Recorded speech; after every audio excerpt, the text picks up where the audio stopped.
drive into oncoming traffic right there. And I think that first scene that we watched when you came on live is an example of why, many people will say, oh, why don't you just box him in?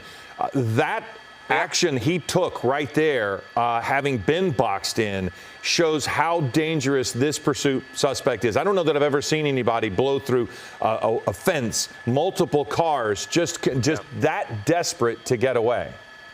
Yeah, and the suspect is lucky that the officers didn't have time to get out of their vehicles, because they would have opened fire on the suspect if they thought he was driving right into their patrol cars just to protect their own lives. They have to think about a lot of things when that comes into place or into play. And you see now, slowing for a moment, patrol car right behind him. If they do open fire, they have to think about what the background is, and they have to think about the safety to the public. But if in a cul-de-sac like what we saw, when he turned around and almost came right into the patrol car right there, if officers had the chance to get out of their vehicle, they may have opened fire on the suspect. Now we have another dicey situation, end of a cul-de-sac, may be able to get into that area right there, but the suspect opening the door, and it looks like he's out on foot. He realizes he has no chance of getting away, and he is down. So certainly this did not end without incident. We know that at least 2 patrol cars were hit by this suspect driving this vehicle. The suspect does know that officers may open fire on him if he does not comply. When you're wanted for trying to kill a police officer, they're going to take things extremely seriously. But it looks like it's over without anyone being hurt. Now, we don't know about the police officers. Usually, if an officer is injured, we get some information. There may have been a minor injury, so we don't know too much about that. But the suspect is out of the vehicle, and now LAPD officers are moving in to take him into custody. They probably like to clear that vehicle first. Even though one door is open and probably no one else is inside, they believe that suspect could be armed, or someone inside the vehicle could be armed, and that's why they don't approach any quicker than this. The car's windows are blacked out, the truck I should say, and that sort of amplifies the situation for them. But at least the suspect is not driving around through this neighborhood endangering people. He's down on the sidewalk, and more than likely he'll be in custody here in a moment.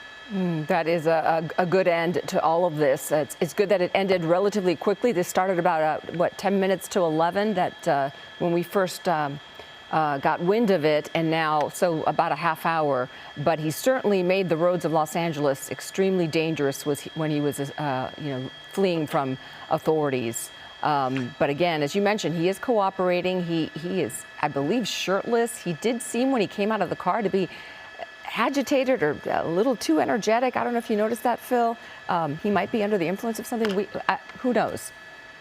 Well, yeah. Yes, it's certainly possible, Giovanna. It certainly did look like he didn't have his senses around him completely, didn't know what to do.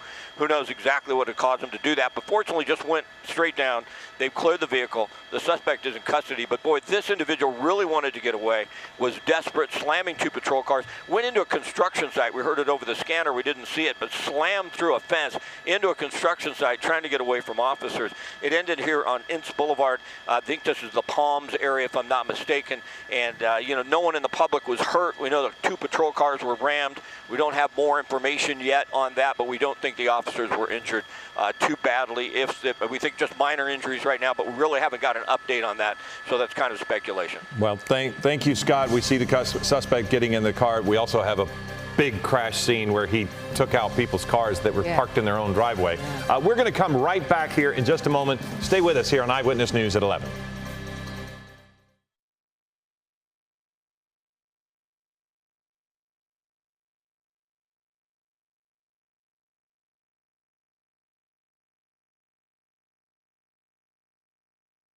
That cul-de-sac was, and he slammed through whatever it was on the sidewalk there, a fence, I guess.